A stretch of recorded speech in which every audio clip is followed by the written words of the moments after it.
Good evening. We will start our, I know Mr. Collins probably going to be joining us in a minute. We'll go ahead and start our 5:30 work session.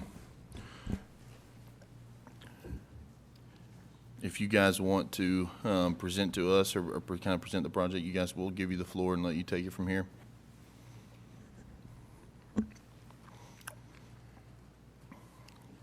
Chairman Butler, Kevin Duncan, Ray Smith, and along with me tonight is representatives from the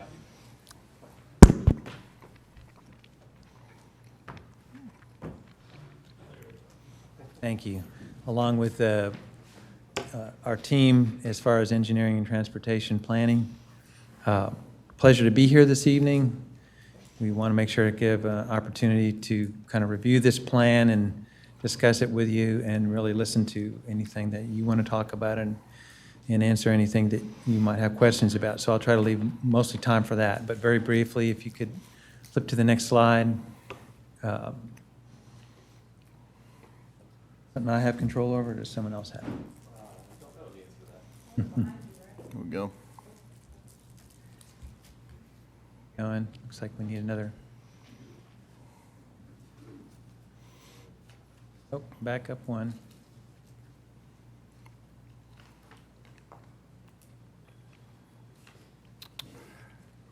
Well, while that's coming up,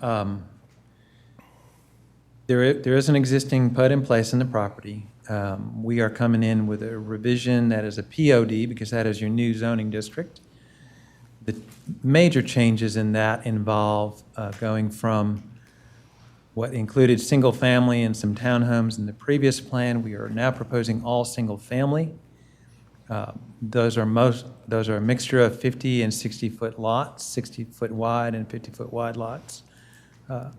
The other changes involve some adjustments to the access points. I think most importantly, we are not accessing out in Highway 96 as the old plan had shown. We are accessing Northwest Highway, made some slight modifications to those access points as well as Dice-Lampy Road in connection with working with the city staff as to what would be best as far as those connection points and improvements to Northwest Highway. So we understand that there is a project underway to improve Northwest Highway and to change the alignment and connection at the point of Highway 96 at the intersection. Also make some improvements to the roadway width and accommodations for not only our development, but some adjoining development that is occurring. And we are working closely with the city staff to make sure that the timing and the commitments of what the city needs with our plan are going to be provided to you. So the other thing I wanted to touch base on is the on-site septic system. We are proposing an on-site septic system that is a step system. You have seen some of those come in place here in the city recently. I think Cumberland Estates, if I'm not mistaken, on the title of the most recent one, that is using the same type of system, working through the same design process and the same approval process through Dixon County and the state. And we have done a preliminary soils investigation. We have allocated, if you see down in the lower portion of the plan to the south, that is more than 50 acres that we are setting aside for the septic system. And we will continue to work with Dixon County or Dixon Water and with the state on furthering that design and having to do the detailed soil analysis that will be needed as we implement each phase. Next slide, please. And you can see the fields that are kind of highlighted in the 50 acres. Oh, thank you. On the 50 acres, as I said, that we've set aside for that system. Just wanted to share with you some of the architectural examples that DR Horton has provided. These are not specific to the site. These are other developments that exemplify the type of product they plan for the site. They will develop a specific architectural package for the units on this site, but these are very good examples of what they'd like to do. You will also see a typical amenity center that is very similar to what we're proposing with the pool, with some recreational opportunities. We do want to make sure that we provide some natural surface trails on the site. We recognize that there is open space and some natural amenities that we want to preserve. I'll flip back to the original plan to talk about that a little bit.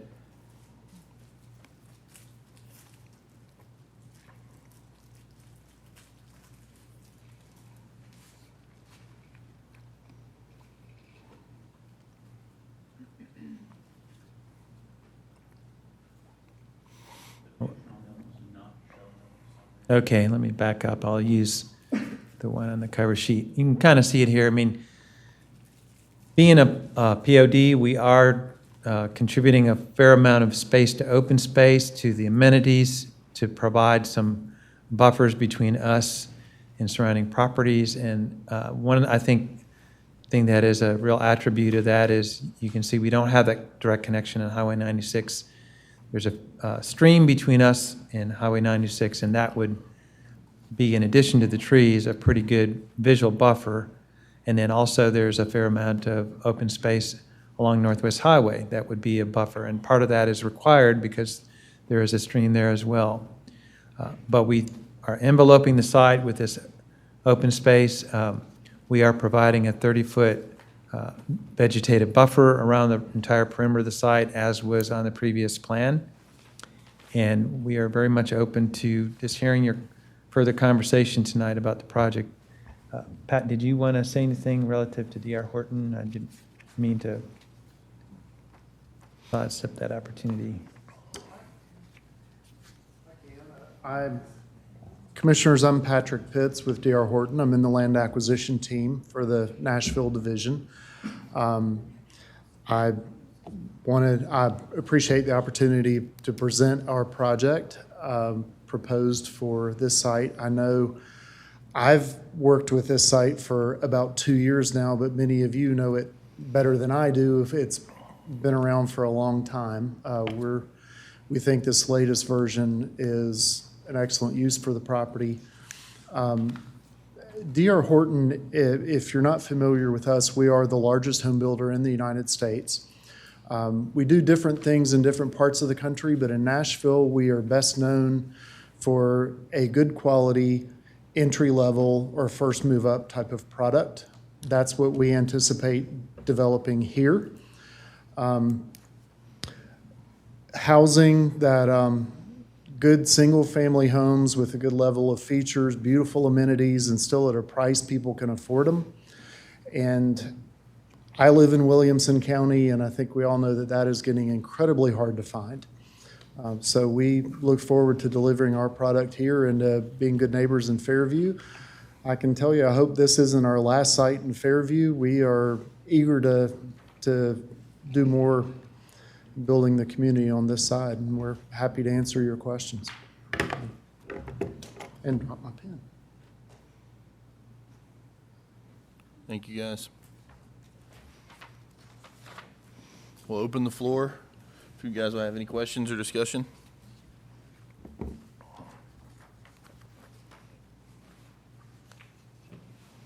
Thank you guys for being here. I really appreciate it. You had mentioned, as was on the previous plan, and originally in the packet of information that we were sent, there was no previous plan attached to it. Thankfully, some of us were able to acquire one. The previous plan, as mentioned, it's zoned currently as RM8. Let me pull up my notes here. I took some notes. So we have a 2040 comprehensive plan that we put together for the future of Fairview. It's where we're going.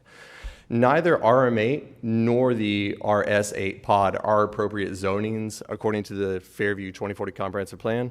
With that being said, I fully understand that it's already zoned RM8, so we're kind of have our hands tied in this situation. With that being said, though, the property is already zoned RM8, so the previous approved units, according to the previous plan, were 543. The new proposed units are 611. So that would mean that approving this plan would add 68 more units. Further, looking at the lot widths, the previous lot widths, sorry, I don't know why I'm having a hard time talking. I'm like nervous. It's like I haven't been doing this for 3 years. Previous lot widths, 29% were either 50-foot minimum or smaller, and the smaller would be the townhomes. Under the proposed plan today, 59% would be 50% minimum lot widths.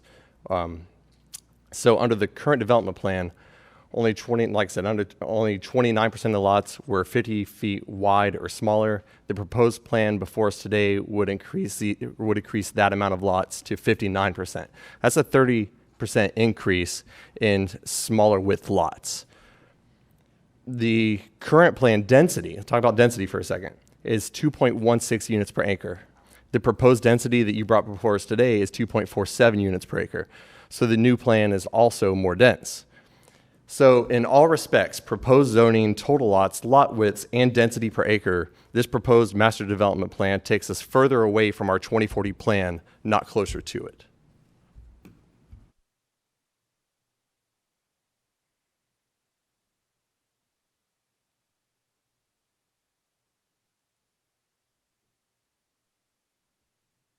Any additional discussion, rebuttals, Was that a question or a or a statement? or a statement? No, I mean, was that a it's informing discussion? everybody. It's informing everybody and reminding us of our plan and keeping us on track with our plan. Only statement I would like to add to that, I'm not necessarily pro or for or against, but they've had to set aside more acreage for sewer, on-site sewage system that otherwise would not have been there had the plan gone through several years ago. So by them compacting the lots and frontages, I think there's just cause for those issues. The only thing that I see that kind of draws my eye is the house plans. The facades on the front are very generic and stale in some ways. I know we have narrow lots and we have to have front load the way that's laid out. But they, in some instances, even look like the old split foyers. And I just, I think with those gables on the front, they're just kind of more stale looking than I anticipated they would be from this builder. That's my comments for now. And I agree. I mean, when I looked at and I know you said those were not necessarily the houses that would be built here, but it was a good representation of what you build. Is there any possibility that your houses are going to look completely different here? So that's a question for y'all. Well, I will say that we're open to talking about design criteria, which is part of the later steps in the pod zoning. Our products are always evolving. This is what we are currently building in similarly priced communities in Nashville. That said, there is possibility to change things. I wouldn't say completely different, but we're open to hearing your suggestions. Again, we are wanting to hit a price point that keeps the homes attainable, so they have to be efficient to build, but there are certain design things we might be able to do. We are doing all cementitious siding and masonry, some upgraded trim, which might not be reflected on those pictures, but yeah, we hear what you're saying, and we would be open to whatever the community wants to see here, if we can still build it at a price the buyers can pay for it. So what is your entry level, and tentatively thinking at this point in time, what would you consider entry level for these houses? Nashville has gone crazy, we all know. If we were selling these homes right now and what these plans are selling for in other communities, it'd start about $309 to about $400. And of course, we won't be on the ground with any of these at Bellhaven for about almost 2 years. So I don't know what exactly the pricing will be then, but we do want to keep it where a median income, two-income household can buy them. So in 2 years, this type home, I fear, will even look more dated than it looks now. And living in Williamson County, you're kind of aware of what homes should be looking like in this, because I'm like Mr. Anderson, this looks like a dated, very dated subdivision. In fact, my house was built in 1975, and it kind of looks like one of these. Yep. So I would rather see something that looks a little bit more updated and kind of more of what we're accustomed to seeing in Williamson County, maybe smaller than what we're accustomed to seeing, but still be that entry point. Well, as we get into the pod process, let's have some workshops and look at ideas. I can relate to what you're saying. I just refinanced my home, and the appraisal that came back, I could not buy my home now. Yes. In Spring Hill, and I was told we were foolish for moving to Spring Hill 5 years ago because you'd fall off the edge of the earth. So It could happen. As a builder trying to keep up with, earning a profit our shareholders expect and delivering a product in a market that's going like this, maybe I shouldn't say, but we kind of agree with you. We're really constrained in what we can do, but honestly, we're open to ideas if there's a way to add value to the homes we're building. We always Well, want to. I'm not the builder nor designer, but I know what I like when I see it, and Sure. these just kind of look old and dated. Okay, Thank you. thank you. Well, hang on. You could, Kelly? yeah. Anyway, I'm looking at this and so the parcel is 251 acres, right? I mean, the total parcel? That's what I see on the sheet here. But because of all the step system and everything else and the open stuff, you're building on 105 and a half acres. That's what it says here, right?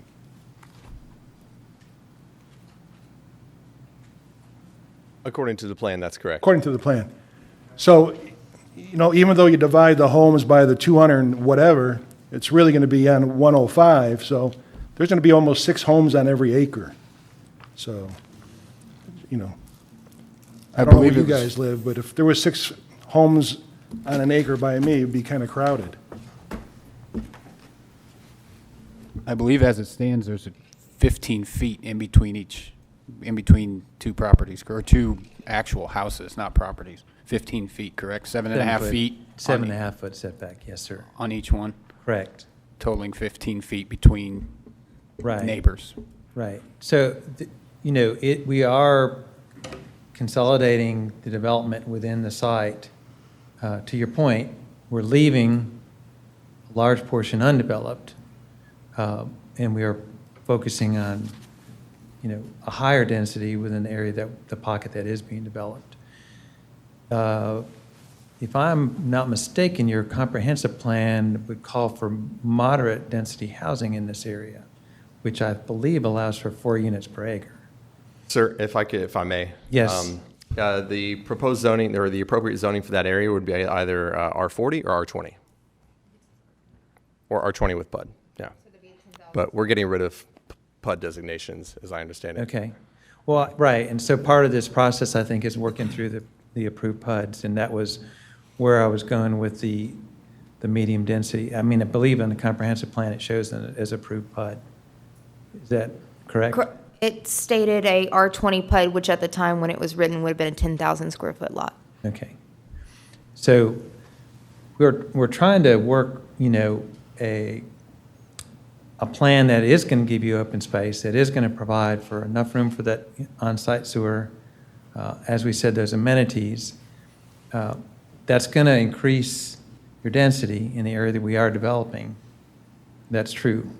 But at the same time, it's increasing the envelope of open space around the development. That's, I think, the only thing I'm trying to make sure that we can point out. I think as far as the architecture, if there are some specific things, we'd be very open to, is there a particular material? Is there a particular style of roof line? We're very much open to hearing what those suggestions are. If I may just add some clarity to the conversation. 3 times now we've discussed the wastewater treatment area. According to the current plan that has been approved, the RM8 plan, we already accounted for the 52.88 acres within that plan. So nothing's changing going into this new plan. I'm not suggesting that it is. I'm Okay. suggesting that that is part of the plan, and that's part of the area that's not being developed, and that's not changing. You're correct, that's on the old plan. Cool. And we feel that's a good thing because it's shown that there has been some preliminary soils investigation done to show that that 50 acres is a good place to do the system. That's why we've left it as it had been approved. So just so I understand, so that acreage that you're leaving for your step system, you're calling that undeveloped, but it's not developable, correct? It could be developed, but we need the area for Well, no. On-site. Right, so because you're having to leave that aside for your step system, correct. to you, it cannot be developed because you're having to leave that. Correct. So it's not that you're leaving that much acreage undeveloped. It's part of that acreage you're having to leave undeveloped because you cannot develop on It is required for the system to work, correct. Thank you. I would venture to say that however you want to paint the picture, the step system's mandatory for the houses to be there to be there. So therefore, even though it's the step system, it's part of the development. So therefore, it is developed with the houses. I mean, you can put the words on it any way you want to, but you can't have those houses unless you have the step system, and it has to be built and designed and developed. So to me, it's part Understood. of the development. I cannot take, in my mind, cut that away from the acreage that is being used for those houses. Right. So if you have 50 acres that's part of the step system and you have 650 houses, you can take and cut that 50 acres in 650 proportions and add it to each one of them. Then you take the proportions for the streets, you add all of that. You end up with your R20 in my mind. I am a retired developer, and I can tell you that although it's a dense piece of property, these are small homes, but that's what's needed in the community. I'm not saying yes or no for this, but it takes all these pieces of this puzzle in order to put those houses on that property. Good. That's where I'm at. I agree. I think that to make it affordable living, the lots need to be a little smaller. That's my opinion. You can't have a great big lot. You just can't have it all. And my input as far as the facade or the way the homes look, hardy board, it looks good. A little, brick, stone, things like that, and the higher pitched roofs look good, things like that. The trim work, the columns on the porch, and things like that. The bigger columns on the porch, beefier columns, and things like that. Aggregate looks better, but I understand your cost and so forth. But those are touches that I think will help it look a little bit better. That's just my 2 cents worth. I think it's good to hear that. I mean, we are proposing all either hardy plank, stone, or brick. So there's no vinyl siding proposed. We did want to make sure that was clear. Yeah. Architectural shingles, Right. correct, yeah. But there again, we're very open to some detailing that we think might bring it into a little more modern context, and I think we've heard that loud and clear. I have a quick question for you. So just so for clarity, help us understand, what was it about the prior plan that was approved years ago that you're wanting to make this change? What is it about the last one, or I guess what is it about this one that's different? Or can you just explain why you're asking us to Sure. make this change? Sure. one of the big things, as I mentioned, is the other plan had achieved part of its density through the townhomes. D.R. Horton said, we don't do townhomes, we don't want to make this part of the project. As, Patrick had mentioned, they have a very particular window that fits their development criteria, and that's the 50 to 60 foot lot. So we kind of redesigned the site based on that lot width, with the same idea that we didn't want to jeopardize, obviously, the things that we knew worked with the on-site septic, with where the storm drainage and where some of the open space and the amenities were going. We thought those were in good places and well thought out. And then also, as I'd mentioned, we've been working closely with staff to make sure that the roadway improvements, we know that that's kind of the timing in that is good, in that we are teaming with you, the city, to get something done on Northwest Highway, and where those access points were and how they worked was the other thing that we changed. Did that answer your question? To a degree, yeah. I mean, What more? The amount of houses on the property changes, right, with this new one. So to me, it seems like more like you just found a way to put more units on the property.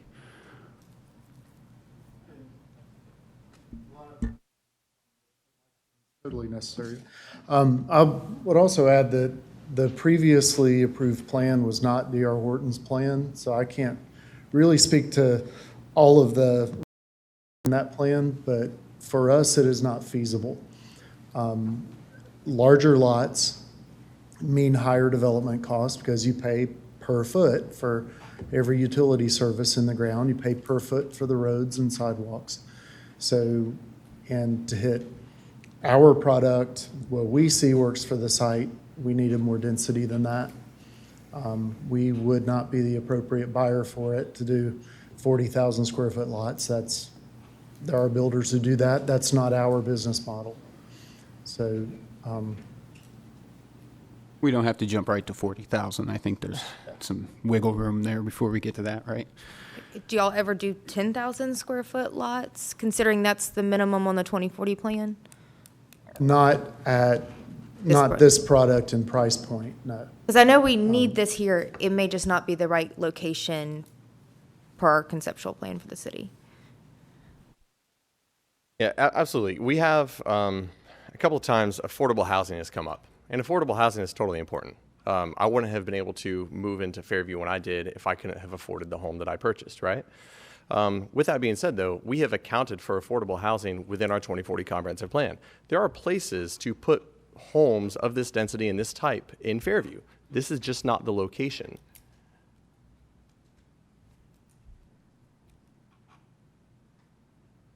And it's my understanding that there will be some cost to the city, right, with this partnership of road improvement and stuff like that, as far as stoplights and such that will be put in on 96. Is that accurate?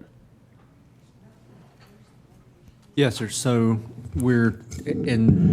I say that to say the city's going to have to do that work regardless of whether or not this subdivision goes through. So there is some cost to the city for some work to be done at 96 and Northwest Highway, but we're going to have to do that whether or not this subdivision is approved or not. So what we've talked about preliminarily is, if you're looking at the diagram that you see, obviously the line to the top, that's the Northwest Highway drive as we see it. So just to the left of that, if you're familiar with Northwest Highway, and I know y'all are, there's a small bridge that goes under Northwest Highway there.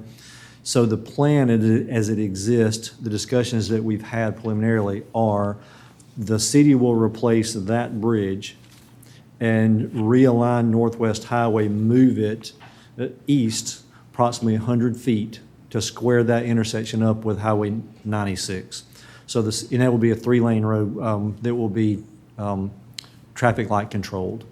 So we will be responsible, as the discussions, and these are all preliminary, we have a couple of other developers to discuss with, but the city would do the intersection and Northwest Highway from 96 to the bridge as we know it today, moved, and the city would be responsible for the bridge itself.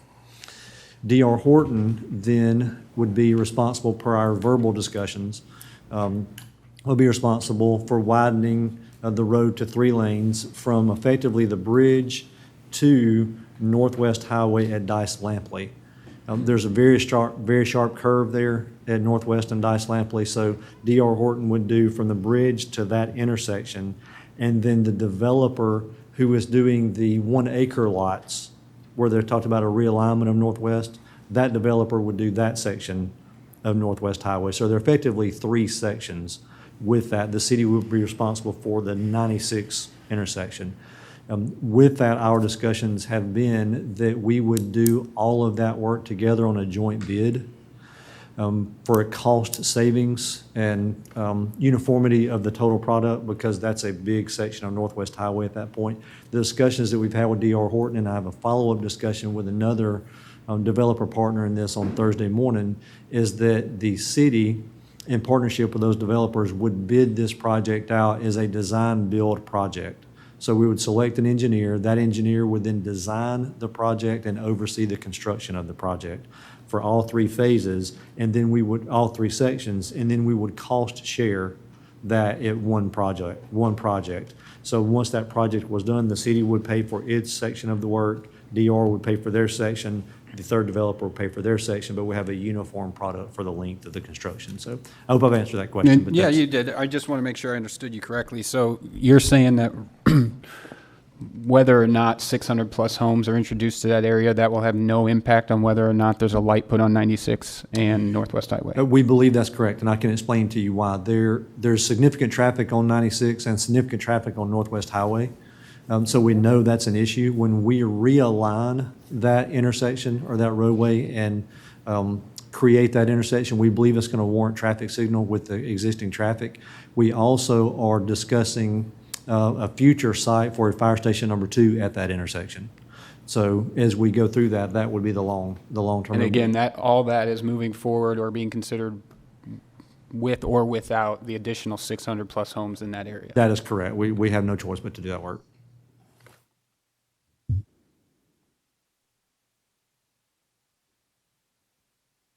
Any additional questions or discussion?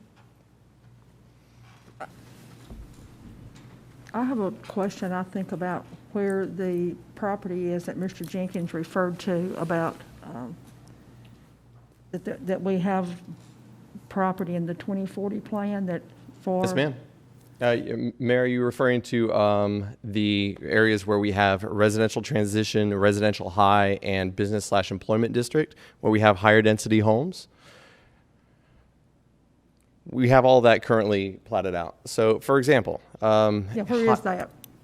our high density and residential transition and business employment district areas are currently isolated closer to the intersections of Interstate 40 and Highway 96, as well as Highway 100 and Interstate 840. Within, closer to downtown Fairview, there are actually opportunities within the town center, which we're actually going to have, we just approved recently, and across the street from on both sides of Highway 100 there as well. In addition to the intersection of Highway 100 and Highway 96 as well. That's a residential transition neighborhood. All of those could be considered appropriate places where lots with higher density are more appropriate, which could be more affordable for people.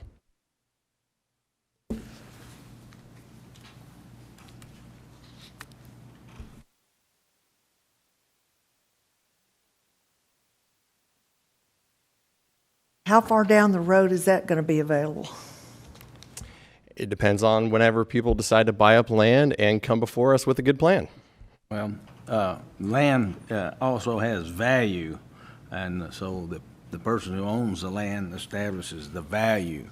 So we can't just say, just because we're going to go to a piece of property that's already, say, 15,000 square foot lot, that piece of property is going to be cheaper so that they can build these houses over there for less money or equal prices just because this other land is already zoned for an R15. So we can't tell the guy how big his horse is. We can only tell him what area that we think might be a better spot, but you can't come right out and say, well, if you move that development over to this piece of property, you should be able to do it and put out the same product.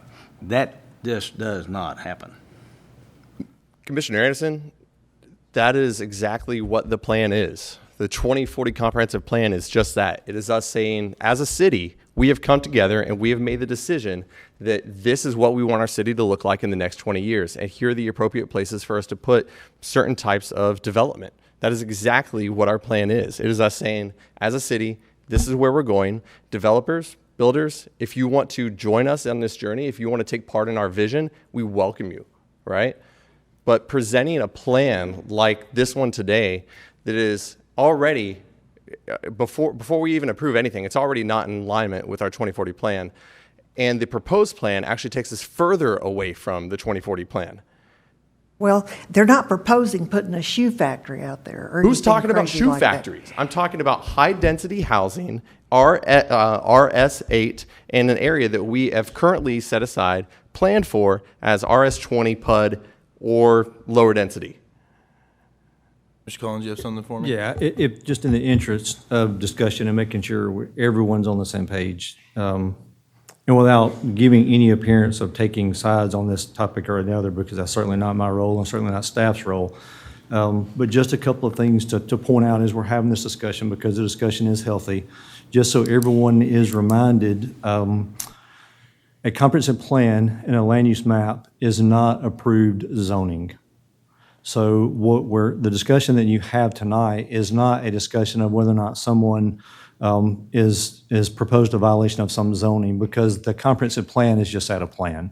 So I just want to make sure everyone understands that it's open to discussion, as it should be, because things over time change. So just want to make sure everyone understands that. Secondly, because these things can get somewhat impassioned, and just to make everyone understand that all the individual discussions are just that, individual perceptions of where we are. So an individual member stating that something does or not meet a regulation, or they are or are not in favor or for or against something, is their discussion of that. So once it gets to a vote is when that's there. And then lastly, or two other last points, the comprehensive plan, the 2040 comprehensive plan has been accepted by the city. It likely won't be approved by the city until January or February. So we're working on some final residential zoning for that. So just keep that in mind as we have the discussion. And then to go back to one point, not specific to the existing discussion or topic, but initially when this discussion came about, the question about the sewer, the on-site sewer site. Just so everyone is aware and understands where this is, and this is a kind of a flaw in the existing regulations, but something that will clarify once the new are adopted, is that the footprint for an on-site sewer system will not remain as a part of the footprint for a subdivision.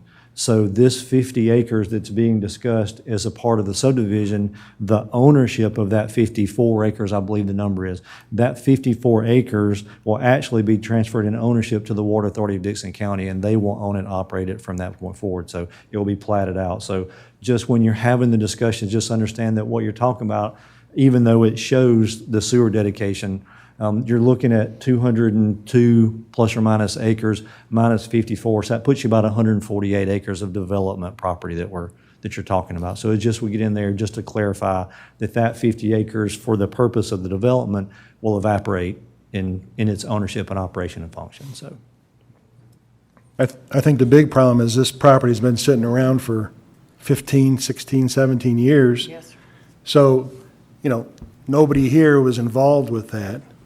But it's been, well, somebody raised their hand, so somebody back there was involved with it. But it's become, friction on the board because it doesn't fit the plan that we're looking forward to do, but we're stuck because that's what was passed back then. So it's kind of like we're stuck with that. yes, I think the argument that he's trying to make is, why make it worse? If it doesn't fit our current plan, as you said, why would we make it worse? Why would we add to that? I believe is what you're trying to say. That was much more calm than I could have said. And in regards to, I know it's not a shoe factory, but as multiple people on this council have said, it's clearly dated architecture that they're saying looks 20 years old before it's even built. So I think a shoe factory is potentially reasonable. Well, plus I agree, because I'm not real big on 5 or 6 homes being on an acre either. I mean, I grew up in a city, big city, but at least we had an alley. There's no, you're going to be butt to butt with the other homes. So, I don't like it a lot either. I'm just saying, from what happened in the past, there should have been some kind of sunset. If it's sitting around for 10, 15, 20 years, shouldn't still be sitting out there. And if we have more like this, we need to look into it. I mean, I brought this up a year ago. If we've got other stuff like this sitting around, we should really look into it, because we're going to have other clashes like this going forward. So, Completely agree. Thank you. The only other point I'd add to that is the city really doesn't have the ability to go back in and revisit a property that's zoned. Zoning carries, the city doesn't have the ability legally to go back and rezone or consider that thing. So once a property is zoned, then it is what it is until the property owner comes back and requests that that be changed, or their representative come back. so then I guess just going forward, we better just do a good job in making sure it's zoned properly. Yes, that would be, I think, everyone's suggestion, yes, sir. But someone just couldn't come with this exact plan and get it approved because the plan hasn't been, like, that builder would have to come back with that plan. That's correct. Under the old designation for a PUD, as we have, I believe the sunset per phase is 3 years. Okay. So if there was a phase that wasn't done, the zoning would still carry. But if it had not undertaken some part of that, then it would have to come back for basically a reconsideration. But if they brought back the same thing in the same format, I think the city would be obligated to approve that. So when this was going to be Brownland Farms, I believe was the original name, correct? Correct. Just nod your head yes. Yes, question mark. Yes, just nod your head yes. What was the zoning that was approved for that? An R20 PUD, I believe is the zoning. And they had sewer taps at the Is that, time.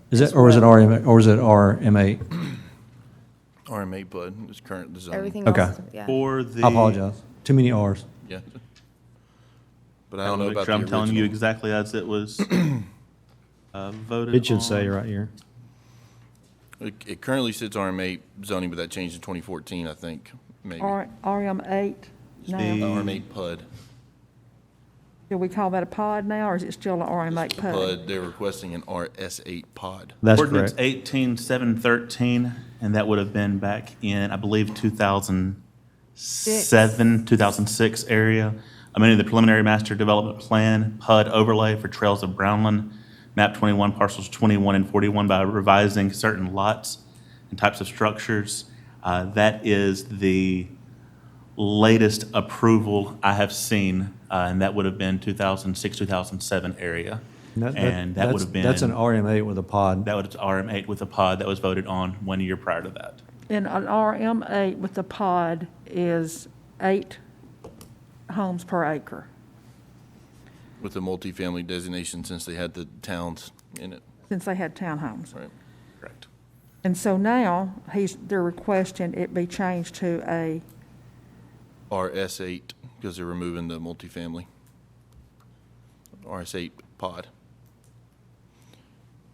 And also, I'd like to just reiterate that we're not approving the homes or the facades of these homes at this point. That's not correct. This does approve that. This pod does approve all features that are before you tonight. Oh, it does? That is Okay. correct. Because we were talking about revisiting the building, With The the look. approval, that would be with a recommendation tonight from the Planning Commission going to the Board of Commissioners with their vote for the zoning of the RS8 Planned Overlay District would take everything that's presented in the Master Development Plan, and that would then become the zoning of the parcels that are mentioned in that resolution. Well, let's clarify just a little. Yeah, Just so because- you know where we are. right. You get 2 bites at the apple, so to speak, with this, okay? If this passes the planning commission tonight, it goes to the BOC. The BOC still considers this plan as it exists and can consider all the facade, landscape, all of those things as a part of that approval. So that wouldn't come back to this body, but it would go back to the Board of Commissioners, City Council, and they would have their full review of this same thing as well. Right. So- That's correct. Because several of us have got a problem with the homes and the facades of the homes, so that's. Sure, right. sure. So if it were So the. that's what, If it were the pleasure of the planning commission tonight to two extremes, if it were to pass the planning commission as is designed, it would go to the city council for a purpose of our discussion, as is designed, and the city council could have the same questions, review requirements that you've all suggested tonight. Or the planning commission can vote no with the consideration that they would like to see those changes, and the changes be made at the planning commission, given the understanding that the Board of Commissioners can still go back and reconsider what was adopted by, as design standards by the Planning Commission. So, I'm confused about one thing. I thought this was a work session. I didn't realize that we were actually critiquing this to vote on it. It's on the this, agenda later. this, sir, is a work session. Now, at the conclusion of this work session, this is on the Planning Commission agenda I for tonight. understand it, but this particular moment right now is No not. action, just This discussion. is just discussion. This Okay. is, So if the planning commission were to approve this with consideration of a different design, does that mean that they would come to the BOC with, what goes to the BOC will be what comes from the Planning Commission. So if the Planning Commission were to request of the developers, I'm not suggesting, I'm just offering the discussion. If the Planning Commission tonight were to say they would like to pass this in its current form with the inclusion of all brick homes, I'm not suggesting you do or don't, I'm just for purposes of discussion. If the Planning Commission were to go and say that was there, the developer or builder were agreeable to that, and that passed the Planning Commission, then it will go to the City Council with the inclusion of all brick homes. or the planning commission could vote for it, but they would like to see different home design before we Certainly, pass it up to the certainly. BOC? Certain. Now, they're passing it with their preference that it be changed. The preference that it be changed would not be a part of the zoning, not be a part of this because you're approving what's there. Now, you could go back and do a separate resolution and state the planning commission would like for the BOC to consider different elevations, appearances, building materials, that sort of thing. So you'd have a favorable recommendation from the planning commission as it sits, and then a second recommendation or request to the Board of Commissioners that they consider other building materials or like I got you. discussions wherever there were. So not binding, but that will be more the appropriate discussion to have. yeah, okay. Counselor, you have something for us? I think we just want to make it really clear, we're very much open to that requirement to, further review the architecture as we move forward. And if that's a condition going to the commissioners, we're in favor of that. Okay. Here's just my 2 cents. When we say PUD, we say pod. We created a vision of a mixed use of a different product types. And so when you deliver this product type in front of us, to me, it's 611 of the same exact product type. It doesn't give a visual appearance or a good curb appeal. When I see the old layout, when you had a mix of 85 feet, you had a mix of 75 feet, 65, 50, and then some towns, it was a good mix. And so to me, it's going to give more of a community feel, a more desirable feel. And I kind of tend to agree that we're almost pulling back now. We've reduced all the lot sizes. We've come back down to a smaller product type. That 50-foot lot type is the majority. It's 358 of the 611 lot types. We have a development that has a 50-foot wide lot width with a 20-foot front setback. We've had some failures in parking, in my opinion only, where the parking ends up on the sidewalks. And so it kind of backs up and creates some congestion. We have worked really hard in work sessions to discuss reducing the front setbacks, even as far as making the garage setback come back from the front porch to increase the parking space or the parking bank for homes. And so now we get a 50-foot lot product with a 20-foot front setback with the garage protruded to the front. It just, to me, it feels like we're going backwards of what we're trying to get to. And I understand this has been, a 15-year-old project. It's a little different animal. But I do agree from the original plan that was 534 lots to where we're going, or 543 lots, to where we're going now is further away from what I envision Fairview, would be, or a development would be. And then just it just doesn't have the feels as much as when you have that mixed product where you have some different lot widths. I think on the back side, you had some bigger lots on the back. You had the towns tucked in there. If you don't want the towns, you could revisit some of the 60s or 65s or things like that. So I think there's opportunity there, but I just don't, I hate that I get to see the old one in comparison to it, because it doesn't give me the feels that the old one would have been in a better position, I feel like. So, I think we can certainly look at a larger front setback. You know, as you see in some of these places, the lots, being that it's a POD, we have open space around the edges. You all want to see some of that, maybe go to more of the lots and more of the frontage of the home. That's something we can look at, and if that would help in the discussion moving forward. I mean, think there again, we took the RS8 that was there. We shaped it for what we knew we needed for DR Horton to work. I think we can still massage it, but our view was we're taking that RS8, which actually was a higher density than what we were proposing as a base district, if you will. it had a note of up to 725. I took that as of, if it went back to public sewer, we'd be able to Right. increase. And our lot.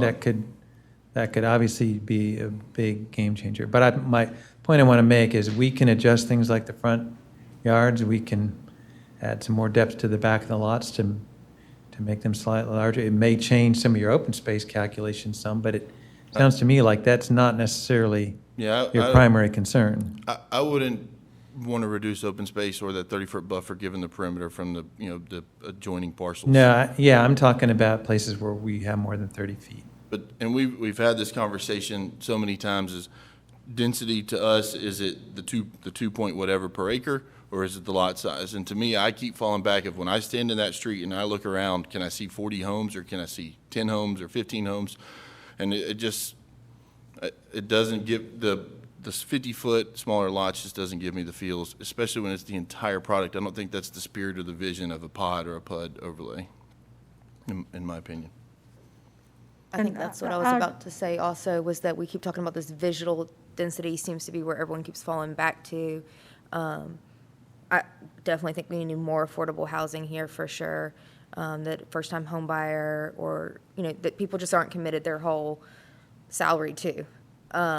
But I do really feel strongly that we spent a lot of really good money on the 2040 plan, and it's a really strong guide for smart development. We hear a lot about we don't want to be, Spring Hill, or we want to be smart about our development. And I think there are people in Fairview that would turn up their nose at a 10,000 square foot lot, but I'd like to see more of a 10,000 square foot lot in this neighborhood just based on the 2040 plan. We're not asking for 40,000, I think somewhere more in the 10 would be more ideal.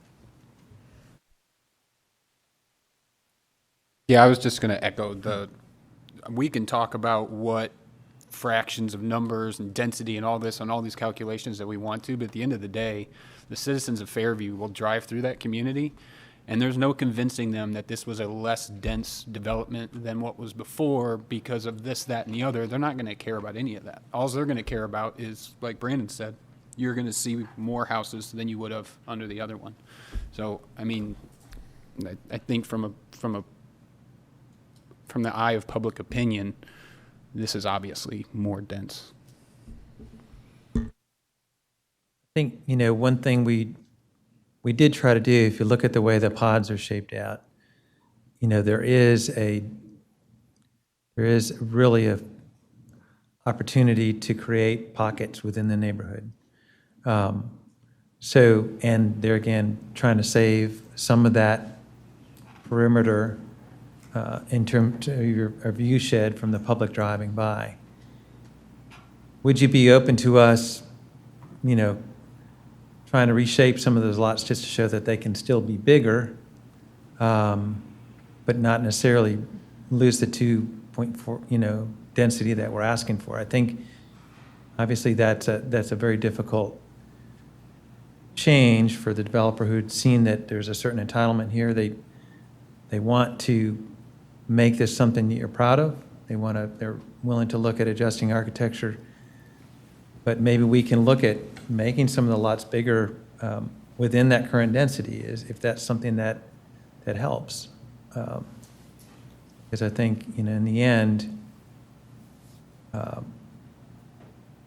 part of the lot size has been, and has been driven by the need to kind of do a more dense approach. So I guess I'm asking the question, would it be, if the architecture were finessed and the lot size were finessed, and even looking at where, you know, there might be some additional differences in lot size, you know, to your point, Chairman, about that, is that something that you would be open to as a possible direction? I'd like to speak on that one. I think you're hearing what we're saying, and I think you're on the right mindset to alter these things. Like Brandon said, you know, when you have the garage, the furthest point forward, it creates all kinds of problems. A lot of people call those noses and things, and when you can push that back and the front porch kind of swings around a little bit, it takes the front of the house becomes more prominent and as the entryway instead of the garage or driveway, and that's eye appeal and curb appeal. So those are things, and if you've can finesse some wider lots or some little bit deeper setbacks so that people can park 2 automobiles and somebody can still walk down the sidewalk, it makes a heck of a lot of difference. And so, Right. Yeah, that offset on the garage, we understand that, and that not only helps you visually, but it helps you with your parking challenges, just to make sure you don't have people blocking the sidewalk. So right. And I think, Safety also. right. So, I mean, we'd like to, at least, we're hoping that there's some openness to us making those kind of adjustments and seeing if the overall density doesn't have to change dramatically, you know. Well, how long will it take you all to reconfigure all that? Still processing I'm kind of looking at the plan in my mind right now and thinking about how we can reshape it, but I think we'd like to be in front of you again at least next month with that kind of a retooling, if you will. Sir, what was your name again? My name is Kevin Gunther with Kevin. Reagan Smith. Yes, sir. Well, Daniel, thank you for, first of all, my adrenaline starts going on up here, and then I get short of breath, and I get very passionate about what we do, because it's really important. It really is. Understood. And as the Planning Commission, we have a different role than the Board of Commissioners, which this could later go to. Right today, with item 1, what we're going to be doing is saying that we as a Planning Commission, to the Board of Commissioners, we recommend that this be approved. We recommend that this property be rezoned from RM8 to RS8. Because looking at the plan, this fits or does not fit our plan. We're the Planning Commission. That's all we do. You and I would be having a completely different conversation tonight if you were to have looked at our plan and saw that appropriate zoning is RS40 or R20 with PUD, and you would have said, hey, we saw that it was RM8 before, but we have this phenomenal subdivision that we've created, this R20 with PUD. It aligns with your goals as a city, and we'd love to partner with you and create something that's in line with your vision. That's not a difficult conversation. We would be having a totally different tone than what we're having right now. I just don't see how, as a developer, knowing that we have a plan, you can come before us and have the gall to say, hey, I know what is currently proposed here and what you currently have planned for. We're going to make it worse than it is. So the R20. Does that make sense, Kevin? Well. No. Do you understand what I'm saying? I understand how you're relating to the comprehensive plan. Yes. Okay, thank you. I think, as has been mentioned, there's 2 pieces. There's the comprehensive plan and there's zoning. And we want to shape, our plan with consideration with you as a city, with both of those things in mind. The R20, go into an R20 status and dropping down the density to that level is probably, that's a big challenge. I don't know that we can. I understand it's a challenge, but as a planning commission, our responsibility isn't to make it easy for developers and builders to come in here and get what they want. Our responsibility is to the citizens and to our vision that we have spent tons of time and money and citizen input on. That our responsibility is to the citizens, not to developers and builders. Right. But we can still have phenomenal relationships if you come to us and say that you want to partner with us towards our vision. Does that make sense? It makes perfect sense, and what I'm offering is the opportunity to do that. We're hoping that, what we've heard is that there's a concern about lot size and architecture and density. We can adjust some of those things. I don't think it's possible to go to an R20 zone on this property and have it work for us. Okay. But can we hear what you're saying and try to make some adjustments to the plan in front of you tonight?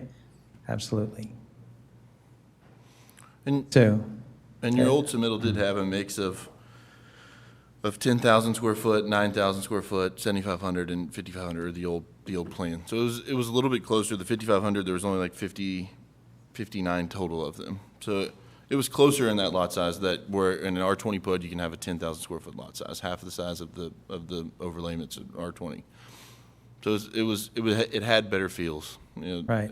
I think there are places we can achieve that 10,000 square feet, but I don't think we can achieve it over the whole plan. So I don't want to get up here and present to you that somehow we could reshape the whole plan with 10,000 square foot lots. But I think there's ways we can shape it, and Patrick, you may want to add to that.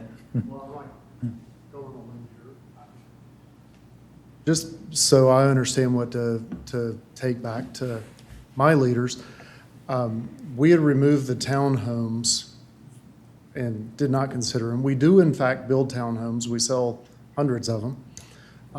In the Nashville market, that has become the starter home now. The house on its own lot pretty much is not the starter home in most parts of this area. Maybe we made the wrong assumption that Fairview did not want to see townhomes and that was overly dense for this site, but is something, if we put townhomes there and mixed them in, is that, I think townhomes would make it worse. okay? Just trying to think how to add some larger lots to keep it overall feasible financially.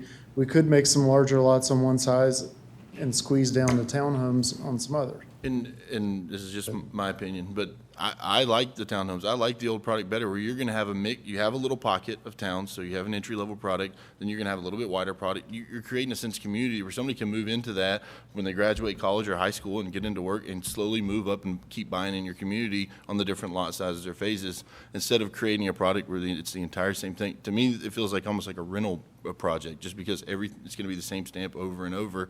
There's no feels, there's no difference between your neighbor or the corridor. You know, this section is the estate or this section is the towns. I like the way you had different transitions and different widths on that previous product that allowed for a different feel depending on what area you were in the community. You know. Thank you for that.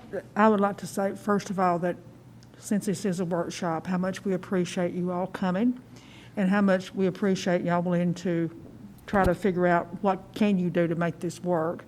So please don't feel like you're being attacked. I mean, because not at I'm all. so sorry. And we are committed to making this work. I tell you, the first time that we were approached by Walton Group about this site, I almost lost sleep over it. I had not dreamed of getting a hold of this site.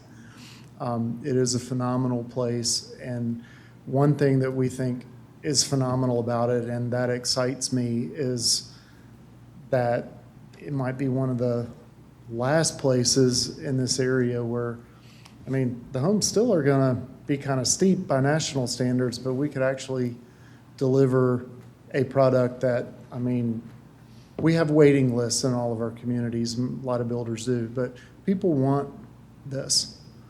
And we'd be very excited to develop it. I understand, and I agree with Brandon. I mean, there used to be a running joke where I did work that these subdivisions they were building, that it would really, you could not drink and try to go home because all the houses looked just alike. You would not know which one was yours. So, and this kind of has that look. I mean, so if you could break it up and kind of do something else, maybe do, some bigger lots and some smaller lots.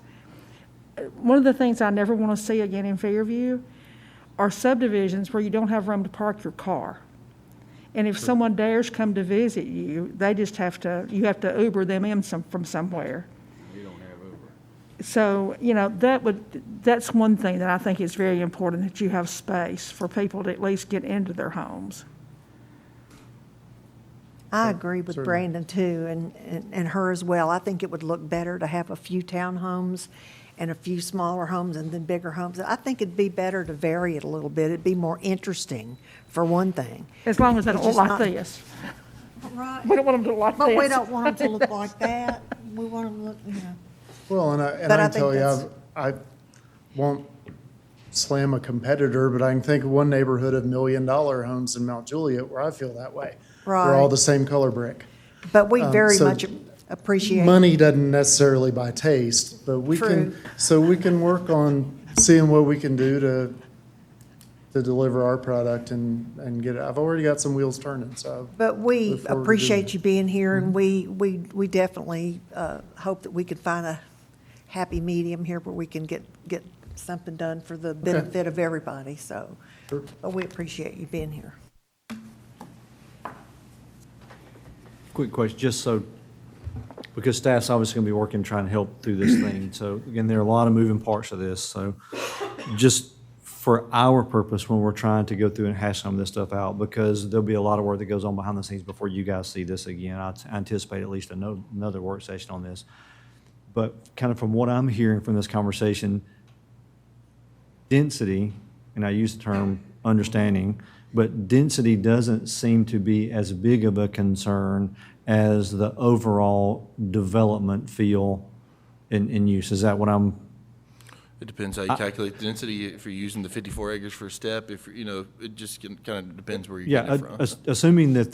assuming that the sewer 54 acres has gone away, and we're looking at the footprint that we have. I think this footprint's 500 and something units, if I remember. I'm 611 total. 611. So if, just to kind of help go through the process, am I hearing that the 611 is a number that works or doesn't work? And I'm thinking for what happens outside the footprint, or is the discussion less density and a different number? Is that make sense? Because if you're doing townhomes, obviously, that's going to be more dense clusters if you're just talking unit numbers.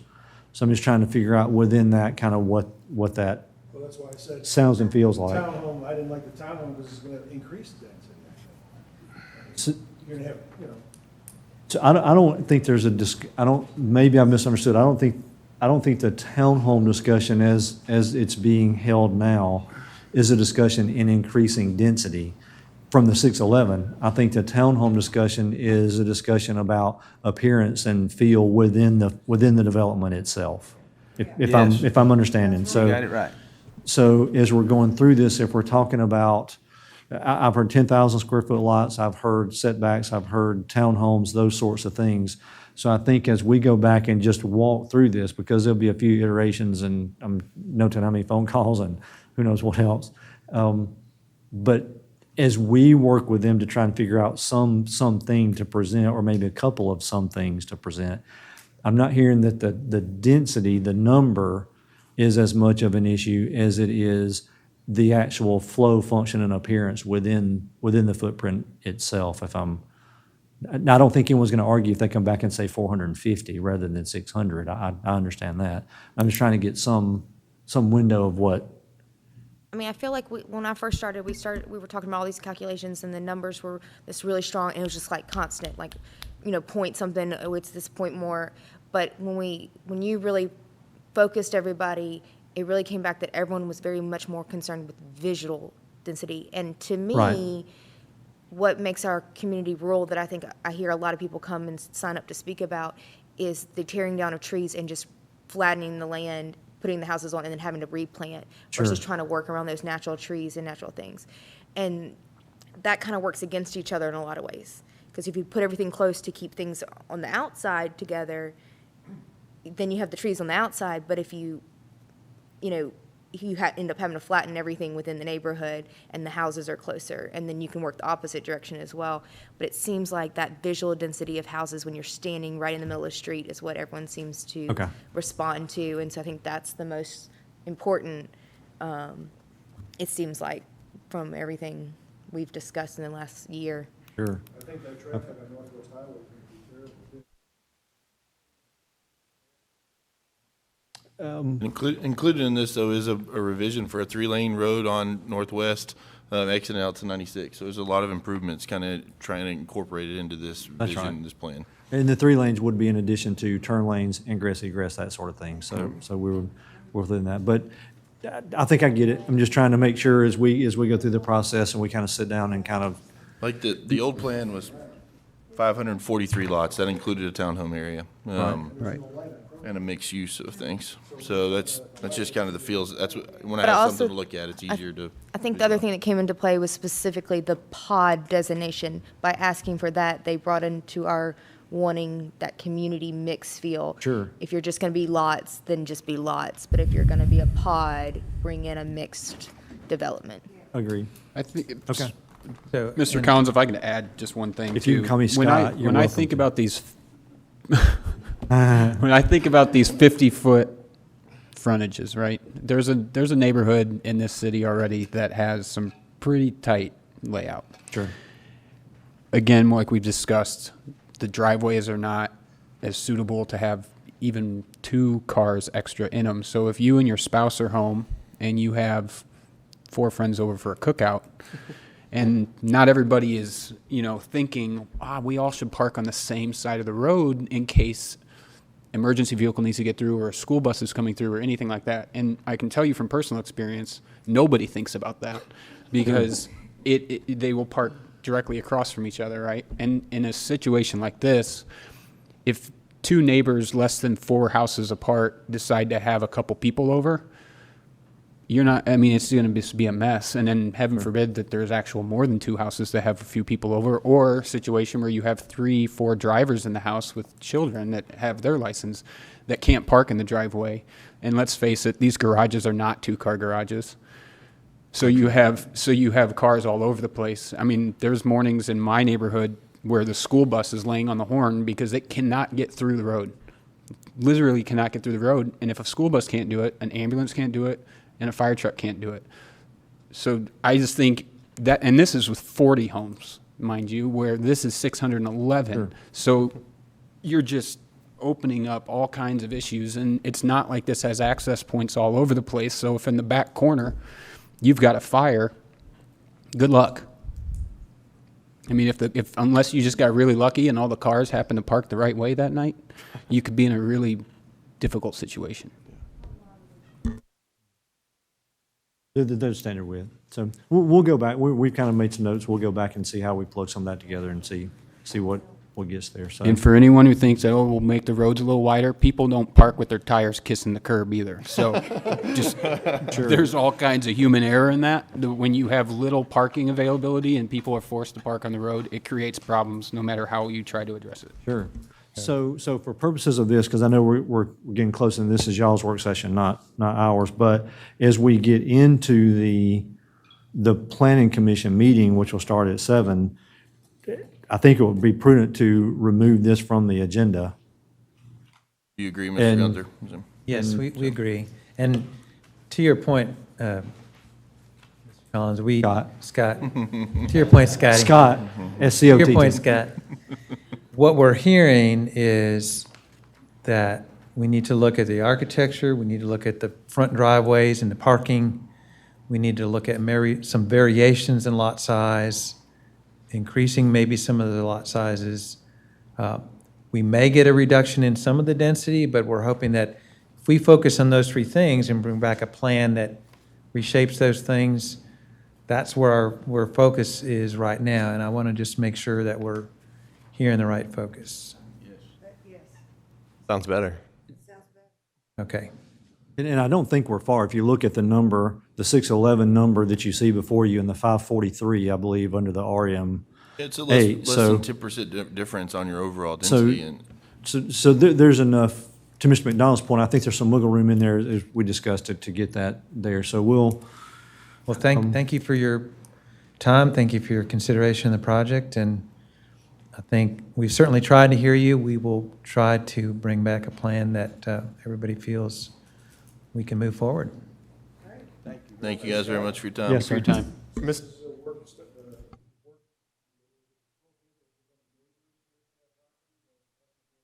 Privilege of the board, yes, sir. It's a work session. It's somewhat unstructured, so. Yeah, no, I'm happy to open the floor if anybody has any comments for us. If you could just state your name and address for me. Yeah, absolutely. Good evening, everybody. Sorry.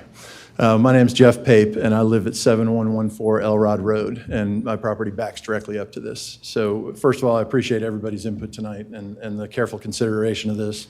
Appreciate the folks from Reagan Smith and Patrick and everybody being here and willing to listen. And I very much appreciate the willing to defer and talk about this. I think there's a lot of things that still need to be talked about. Full disclosure, I am a developer. I develop commercial property. I don't do single family, so I'm usually in Patrick's seat here. So I feel for you, trust me. Been there, done that. And I'm also a recovering engineer. Used to be a civil engineer, and now I'm a developer. So I have some experience with this kind of stuff. And I think there's a lot of things that need to be looked at.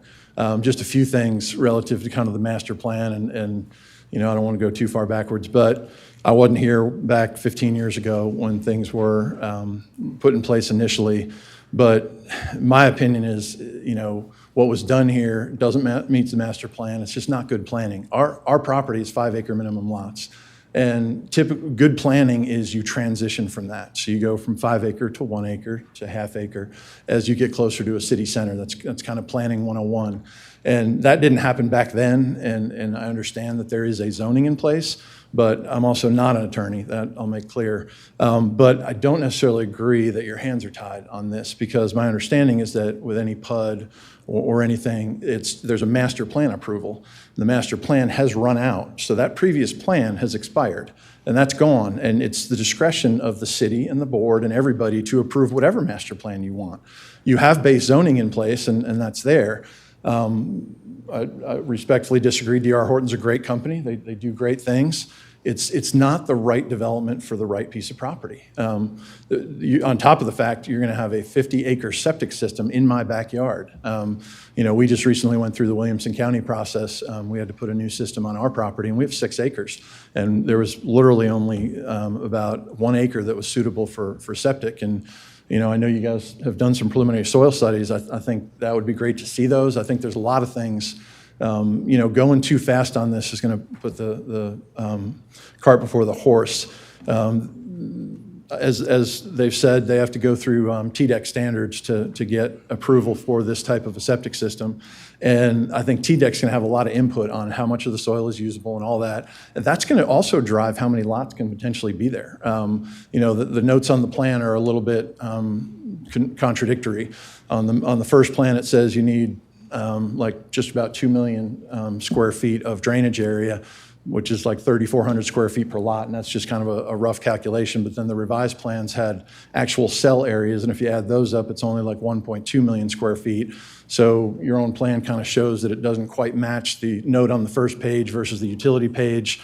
So I think, you're never going to get 100% usage out of that 50 acres.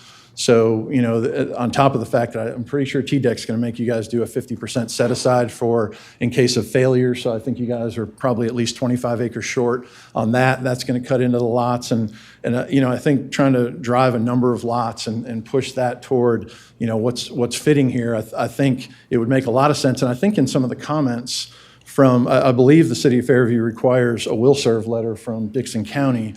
That was requested, but I think the request was to use the old one. And I think a comment came back from Dixon County that they would say, yes, go ahead and use the old will serve letter if you wanted to get the process started, but that the city of Fairview should not take any actual action on this until you guys go through the TDEC process with the soils and everything. So I think that is something that should probably happen. I think there should be an updated will serve letter. That's the city guidelines. Before the city takes any formal action. I'm pretty sure that was a comment directly from the Dixon County Water and Sewer Authority. So there's just a lot of things. So the month deferral or whatever is definitely necessary. I'm willing to come and meet with the developer and the city together. I've got a lot of other things. Stormwater management is another thing, and I can talk to Reagan Smith separately. One of the ponds has a pipe shooting straight at my property, and the water is going to have to cross my property line and get into the stream. And so I think the drainage study, which I've read, is going to need improvement because you need to analyze that point spot instead of further downstream, and we can talk about that. There's just a lot of things that need to be done that, and I'm not asking these guys to do anything I wouldn't do. I go through rezonings all the time, and just 2 years ago in Nashville, I took a year to go through a rezoning, had 13 full community meetings, and I work with Reagan Smith on projects, and they can tell you that we get every stakeholder around a property involved before we push things forward. I just think there's a lot of things that need to be talked about here. So I really appreciate you all and your comments and you guys willing to take a step back and really look at this. But the reality is, I think the most important thing is your hands are not tied. This is a master development plan. It's not zoning, it's not changing that. You guys have the discretion to approve a plan. And if you think that the appropriate master development plan is 250 units, then that's appropriate. I mean, the reality is they're trying to put 10 pounds crap in a 5-pound bag. It's the soils. There's a reason that when this was in Williamson County, it was designated as 5-acre minimum lots. It left room for appropriate septic systems. And I don't have a doubt that the step systems can work, but you got to do it appropriately. And if it doesn't work, then what? If it does back up, we're going to have a swamp over there, and we're going to smell it every day, and we're going to deal with it. And so you've got to have proper set aside. And believe me, if this moves forward, I'll be working very closely with TDEC to make sure there's set aside area from whatever system you guys build. And so there's just a lot of things, but it starts out with literally this is the definition of spot zoning. It doesn't meet the master plan. It doesn't fit the surrounding community and everything. So there's just a lot of things that need to be looked at. So I appreciate you guys giving me a few minutes to speak. And again, any meeting, so I would love the opportunity to come and meet with everybody at the city and be glad to meet with any individual commissioners to give more input of my thoughts. So thank you all. I appreciate the job you guys do. Thanks, sir. Thank you. Any additional questions up here? Or we'll take a... Really quick. Yes, sir. Mr. Collins, has this session been recorded and streamed as well? Okay. Yes. Good. Great. Thank you. Anything else? We'll take a break. We'll start back at 7 for the meeting.